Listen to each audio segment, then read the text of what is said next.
चौधरी परवेज इलाही की Lahore high court के हुक्म पर रिहाई आर्जी साबित हुई। इस्लामाबाद पुलिस ने घर पहुंचने से पहले दोबारा गिरफ्तार करके अटक जेल मुंतकिल कर दिया। साबिक वज़ीर आला पंजाब का अटक जेल मुंतकली से पहले पिम्स अस्पताल इस्लामाबाद में तिब्बी मुआयना दीगर कैदियों से अलग रखा जाएगा। साबिक वज़ीर आला को 3 MPO के तहत गिरफ्तार किया गया। लाहौर हाई कोर्ट के जस्टिस अमजद रफीक ने किसी भी केस में गिरफ्तार ना करने का हुक्म दिया था। SP इकबाल टाउन को हिदायत के घर छोड़ आए, मुकम्मल जिम्मेदारी आपकी है, अगर कुछ हुआ तो इसके जिम्मेदार आप होंगे। जस्टिस अमजद रफीक की हिदायत पुलिस लेकर रवाना हुई तो केनाल रोड पर काफिला रोक दिया गया।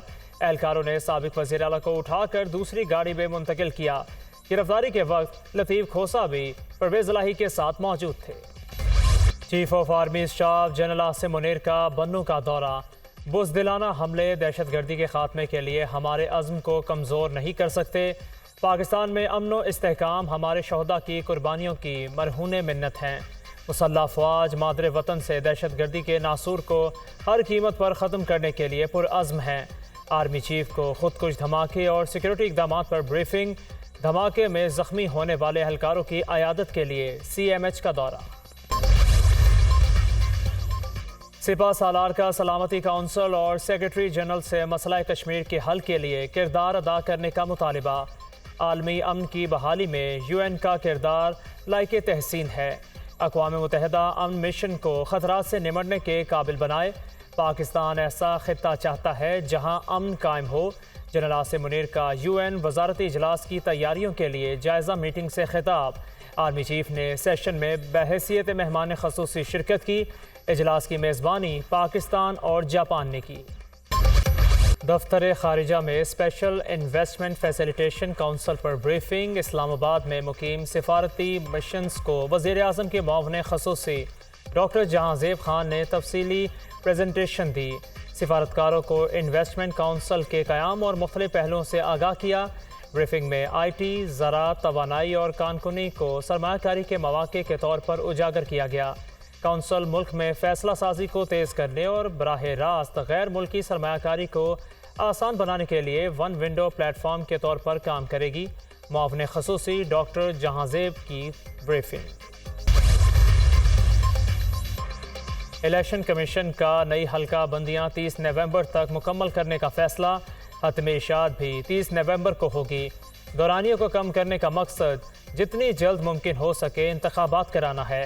30 नवंबर की तारीख को मद्देनज़र रखते हुए इलेक्शन का शेड्यूल का ऐलान भी कर दिया जाएगा। इससे कबल हतमी हल्का बंदियों की इशात 14 दिसंबर को होना थी। महंगाई के मारे अवाम पर पेट्रोल बम गिरा दिया गया। पेट्रोल और डीजल की भी ट्रिपल सेंचुरी। कीमत में 14 रुपये 91 पैसे इजाफा। डीजल भी 18 रुपये 44 पैसे महंगा कर दिया गया। पेट्रोल 305 रुपये 36 पैसे। डीजल की फ़ी लीटर कीमत 311 रुपये 84 पैसे मुकर्रर। कीमतें बढ़ने पर आवाम का पारा हाई। महंगाई ने जीना मुश्किल कर दिया।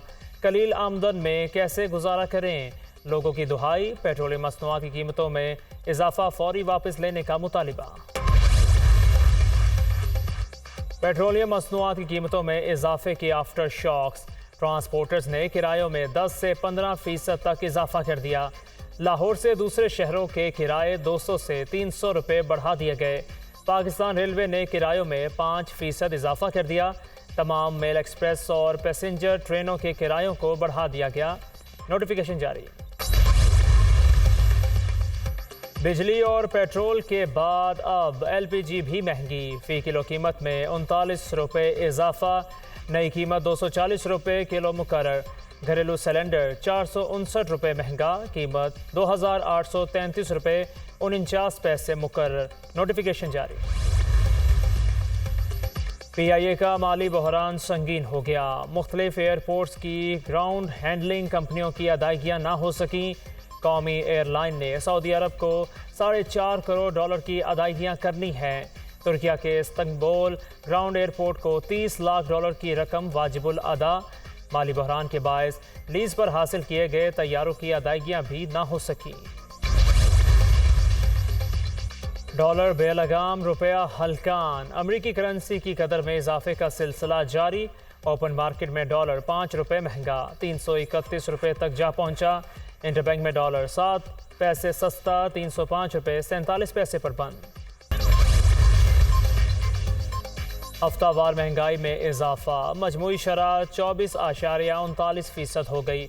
हफ्ते के दौरान 20 अशियाए ज़रूरिया महंगी, चीनी 11 रुपये 40 पैसे किलो महंगी, गुड़ 5 रुपये, दाल मसूर का रेट 5 रुपये किलो बढ़ गया, दाल माश 7 रुपये, चावल 2 रुपये फ़ी किलो, जबकि 20 किलो आटे का थैला 3 रुपये और 5 किलो कुकिंग ऑयल 17 रुपये महंगा हुआ। इदारा शुमारिया। बिजली के इजाफी बिलों के खिलाफ कराची के ताजिर सरापा एहतजाज। शहर कायद में शटर डाउन हड़ताल, तमाम तजारती मराकज़, मार्केटें, दुकानें बंद। कराची चैम्बर ऑफ कॉमर्स भी एहतजाजन बंद। ताजरों का बिजली के बिलों और पेट्रोलियम मसनूआत की कीमतों में इजाफा फौरी वापस लेने का मुतालिबा। महंगाई ने हमारी कमर तोड़ दी है। मुतालिबात पूरे ना करने पर ताजरों का रोजगार बचाओ तहरीक चलाने का ऐलान। गोजरा दौलतपुर में भी शटर डाउन हड़ताल, तमाम कारोबारी मराकज़ बंद। दादू जैकबाबाद सवाबी में भी शटर डाउन हड़ताल। निगरान हुकूमत तमाम पॉलिसियों को लेकर चले तो बेहतर होगा। हमने तमाम बैरूनी अदायगियाँ वक्त पर की। डिफ़ॉल्ट का मंत्रा ख़त्म हो गया। जो तबाही की गई 1 साल में ठीक नहीं हो सकती। हमने 2017 में मुल्क छोड़ा तो दुनिया तारीफ़ कर रही थी। 4 साल में मुल्क की मईशत 47वें नंबर पर पहुंचा दी गई। इसहाक डार की लंदन में news conference. Governor Sindh Kamran Khan Tessori की लंदन में साबिक वज़ीर आज़म नवाज शरीफ से मुलाकात। शहबाज शरीफ और इसहाक डार भी शरीक। मुल्क की सियासी सूरत हाल, आम इंतखाबात और मुआशी मुश्किलात पर बातचीत। नवाज शरीफ शहरियों को आने वाले भारी बिजली बिलों पर तशवीश का शिकार है। गवर्नर सिंध की मुलाकात के बाद गुफ्तगू। 10 साल में खैबर पख्तूनख्वा के वसाइल को सिर्फ लूटा गया। नौजवान सैलाब के पानियों में मदद के लिए पुकारते रहे। खैबर पख्तूनख्वा का हेलीकॉप्टर जलसों की ड्यूटी करता रहा। तरक्की करते मुल्क को तनज़्ज़ुली में किसने बदला? क्या वो चेहरे सबको याद हैं? महंगाई के जिनको किसकी वतन दुश्मन सियासत ने जन्म दिया?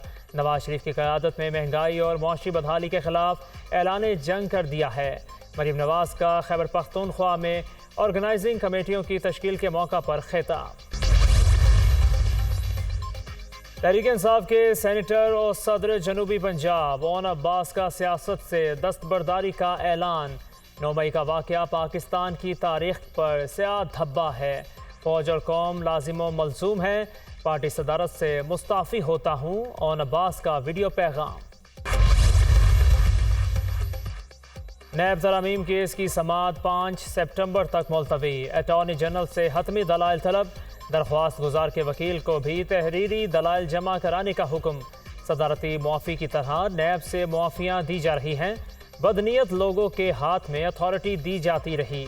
कई अफराद के पास मुनशियात और दीगर ज़राए से हासिल दागदार पैसा मौजूद है, जिसका तहफ़्फ़ुज़ करके सिस्टम में बहुत से लोगों को बचाया जाता है। रियासत की जिम्मेदारी है मुनसिफाना मुआशरा कायम करे और मुजरिम आज़ाद ना घूमें। मुआशी मौक़ा छीनने की वजह से लोग मुल्क छोड़कर जा रहे हैं। माजी में नैब कानून का अवामी नुमाइंदों के खिलाफ गलत इस्तेमाल होता रहा।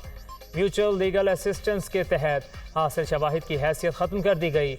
अब नैब को खुद वहाँ सर्विसेज लेना होंगी जो महंगी पड़ेंगी। कानून में तो इस ज़रिए से हासिल शवाहिद काबिल कबूल ही नहीं। चीफ जस्टिस के रिमार्क। क्या नैब का मुल्जिम कानून बनाएगा और बताएगा कि इसके खिलाफ कार्रवाई कैसे रेगुलेट हो? जस्टिस एजाजुल हसन। मुल्क में पार्लियामेंट और अदलिया को अपने अपने तरीके से चलने दें। पार्लिमानी जमहूरी निज़ाम आईने पाकिस्तान का मरकज़ी जुज़्व है। पार्लिमान अगर अपने फ़ायदे के लिए कानून बना भी ले तो अदालत क्या कर सकती है? इस वक्त आम इंतखाबात सर पर हैं। कहा जा रहा है कि एक पार्लियामेंट ने अपने और अहले खाना को फ़ायदा पहुँचाने के लिए कानून साजी की। यूँ महसूस हो रहा है रोज़ ज़ोर लगाकर नैब तरामीम में गलती ढूंढी जा रही है। मेरे जहन में एक ही हल है, नई पार्लियामेंट आकर तरामीम को ख़त्म कर दे, वरना ऐसे पूरा निज़ाम ही ख़त्म हो जाएगा। जस्टिस मंसूर अली शाह के नैब तरामीम के खिलाफ केस की समाअत में रिमार्क्स। नैब तरामीम केस में जस्टिस मंसूर अली शाह का इख्तलाफी note. Chief justice Umar Ata Bandial और जस्टिस एजाजुल हसन के राय से इत्तेफाक नहीं करता। प्रैक्टिस एंड प्रोसीजर एक्ट बनने के बाद सुप्रीम कोर्ट रूल्स तब्दील हो चुके। जब तक प्रैक्टिस एंड प्रोसीजर एक्ट ज़ेर इल्तवा है, इस केस की समाअत रोक दी जाए। दूसरी सूरत में केस की समाअत के लिए फुल कोर्ट बेंच तश्कील दिया जाए। 4 माह से ज़ायद गुजरने के बावजूद practice and procedure act case मुकर्रर ना करना समझ से बालातर है। सुप्रीम कोर्ट इस वक्त हुक्म इम्तना की गैर यकीनी सूरत हाल में काम कर रही है। प्रैक्टिस एंड प्रोसीजर एक्ट के हक में फैसला आया तो नैब तरामीम केस कानून की नज़र में गैर मौसर हो जाएगा। जस्टिस मंसूर अली शाह का इख्तलाफी नोट। नैब तरामीम से किस किस मुल्जिम को फ़ायदा पहुंचा, रिपोर्ट सुप्रीम कोर्ट में पेश। नैब तरामीम से फ़ायदा उठाने वालों में साबिक सदर आसिफ अली जरदारी, शाहिद खाकान अब्बासी शामिल। खुर्शीद अनवर जमाली, मंजूर कादिर काका, ख्वाजा अनवर मजीद के नए मुकदमात वापस हुए। जाली अकाउंट्स केस के मरकजी मुल्जिम हुसैन लवाई का केस भी नैब के दायरा कार से निकल गया। आसिफ अली जरदारी के खिलाफ पार्क लैंड रेफरेंस एहतसाब अदालत ने तरामीम के बाद वापस कर दिया। ओमनी ग्रुप के अब्दुल गनी मजीद के खिलाफ नैब केस भी एहतसाब अदालत से वापस हो गए। मिलकर दहशत गर्दी के खिलाफ जंग लड़नी है। दहशत गर्दों को पैगाम है, पाकिस्तानी कौम सरेंडर नहीं करेगी। कोस्ट गार्ड्स ने बलोचिस्तान की साहली पट्टी पर अमन व अमान कायम करने के लिए किरदार अदा किया। साहिल महफूज होंगे तो शहर महफूज होंगे। कोस्ट गार्ड्स ने इंसानी स्मगलिंग के खिलाफ भरपूर कार्रवाइयाँ की। एक साल में 18,000 टन मनशियात पकड़ी। निगरान वफाकी वज़ीर दाखिला सरफराज बुख्ती का कराची में तकरीब से। दरियाए सतलुज में बहावल नगर भूखा पतन के मकाम पर दरमियाने दर्जे का सैलाब। पानी के तेज़ बहाव से मुतादिद हिफाजती बंद टूट गए। सैकड़ों एकड़ पर फसलें ज़ेर आब। सैलाबी पानी आबादियों में भी दाखिल। सैलाबी रैले सड़कें भी बहा ले गए। आरिफवाला में सैलाब से तबाही। 40 देहात का ज़मीनी राबता ताहाल मुनक़ता। मुतासरीन खुले आसमान तले इमदाद के मुंतज़िर। अहमदपुर शर्किया में बंद टूटने से मुतादिद देहात का ज़मीनी राबिता मुनक़ता। 25 मवाज़ात में हर तरफ तबाही के मनाजिर। फसलों को नुकसान। करोड़ लाल ईसन में दरियाई कटाव। बड़ा रकबा दरिया बुर्द मकीन परेशान।